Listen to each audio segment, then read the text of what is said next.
All right, so here is the solution. First thing we're gonna do is fold this paper in half the long way. Okay, then we're gonna open it up and we're gonna cut right to the edge on one side, right in the middle.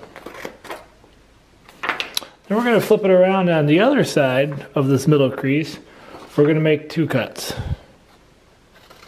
basically creating thirds.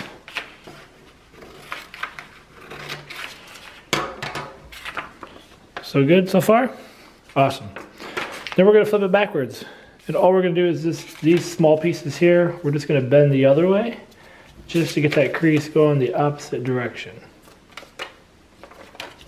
Okay, now comes the trick to the trade. So here's our part.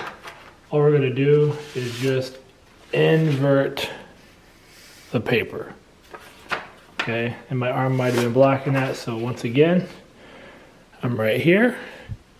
And what I'm gonna do is, I'm going to invert this. Fold this back this way, and bada bing, bada boom.